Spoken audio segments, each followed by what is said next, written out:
अब आती है इलेक्ट्रोकेमिकल सीरीज की एप्लीकेशन। आपको मैंने बोल दिया कि E note cell that is equal to what, E note cell is equal to E naught cathode minus E naught anode. Clear है सभी को? वो जो फॉर्मूला दिया है E naught cathode minus E naught anode, ये फॉर्मूला बड़ा important हो जाता है।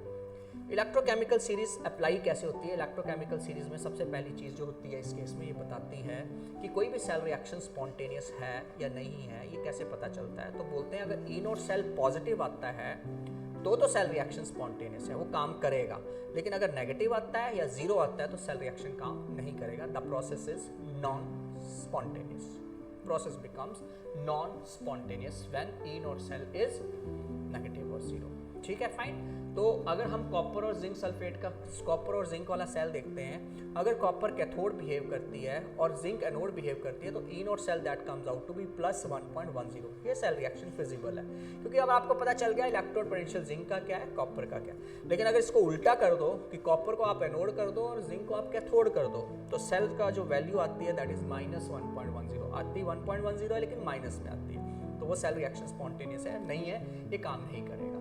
दूसरी चीज़ है, ये बताता है कि कोई मेटल जो है वो हाइड्रोजन, एसिडिक हाइड्रोजन को डिस्प्लेस करेगी या नहीं करेगी। एसिडिक हाइड्रोजन यानी कि HCl की हाइड्रोजन, H2SO4 की हाइड्रोजन, HNO3 की हाइड्रोजन, उसको मेटल डिस्प्लेस करेगी कि नहीं।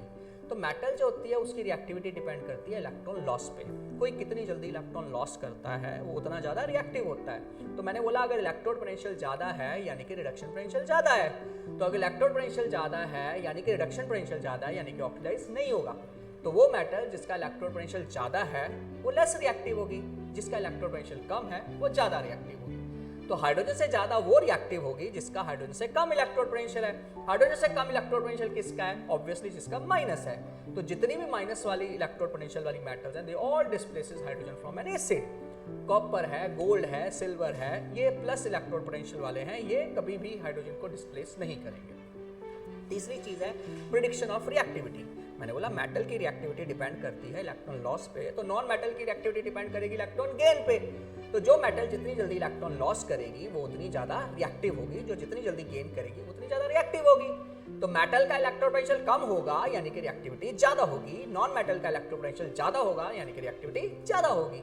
तो नॉन मेटल का इलेक्ट्रोड पोटेंशियल ज्यादा चाहिए, मेटल का इलेक्ट्रोड पोटेंशियल कम चाहिए ताकि रिएक्टिविटी ज्यादा हो। यहाँ तक क्लियर है सपोज? ठीक है, फाइन। चौथी चीज या तीसरी चीज इस केस में है prediction of oxidising and reducing character. Oxidising character यानी कि ऑक्सीडाइजिंग एजेंट, रिड्यूसिंग करैक्टर यानी कि रिड्यूसिंग एजेंट। कोई भी सब्सटेंस अच्छा ऑक्सीडाइजिंग एजेंट तब होगा जो दूसरे को ऑक्सीडाइज करेगा। दूसरे को ऑक्सीडाइज तब करेगा जब खुद इलेक्ट्रॉन लॉस करेगा, यानी कि ऑक्सीडाइजिंग एजेंट खुद इलेक्ट्रॉन लॉस करता है, ऑक्सीडाइजिंग खुद इलेक्ट्रॉन गेन करता है। ऑक्सीडाइजिंग एजेंट खुद इलेक्ट्रॉन क्या करेगा? गेन, क्योंकि दूसरे से लॉस करवा रहा है तभी तो खुद गेन कर रहा है। तो ऑक्सीडाइजिंग एजेंट खुद रिड्यूस होता है और रिड्यूसिंग एजेंट खुद ऑक्सीडाइज होता है, उल्टा होता है, बस keep it in mind. Oxidation होती है लॉस ऑफ इलेक्ट्रॉन, लेकिन oxidising agent gain of electron. Reduction होती है गेन ऑफ इलेक्ट्रॉन, लेकिन reducing agent loss of electron. बस इतना ध्यान रखना। तो वो स्ट्रॉन्ग रिड्यूसिंग एजेंट होगा जिसका इलेक्ट्रोड पोटेंशियल कम होगा। रिड्यूसिंग एजेंट यानी कि ऑक्सीडाइज होगा, यानी कि इलेक्ट्रोड पोटेंशियल कम होगा। ऑक्सीडाइजिंग एजेंट जिसका इलेक्ट्रोड पोटेंशियल ज्यादा होगा, यानी कि ऑक्सीडाइजिंग एजेंट खुद क्या होगा? रिड्यूस होगा, इलेक्ट्रोड पोटेंशियल ज्यादा होना चाहिए। तो this is how oxidising and reducing character work. Very important, very very important. जरूर पढ़ो इन चीजों को, ये काम आती है, पेपर में बहुत पूछते हैं इस चीज को। नेक्स्ट थिंग इज कि आपने किसी इलेक्ट्रोलाइट को किस में स्टोर करना है या किस स्पून से आपने उसको स्टर करना है। Storage and stirring of electrolyte. तो आपने जो स्पून यूज करना है स्टरिंग के लिए या जो कंटेनर यूज करना है स्टरिंग स्टोरेज के लिए, उसका इलेक्ट्रोड पोटेंशियल हमेशा ज़्यादा होना चाहिए, क्योंकि अगर उसका इलेक्ट्रोड पोटेंशियल कम हुआ तो वो ऑक्सीडाइज हो जाएगा, यानी कि वो डिकम्पोज हो जाएगा, यानी कि कंटेनर खत्म हो जाएगा। सो जिस कंटेनर में स्टोर करना है या जिस स्पून से स्टर करना है उसका इलेक्ट्रोड पोटेंशियल ज़्यादा होना चाहिए। This is very important.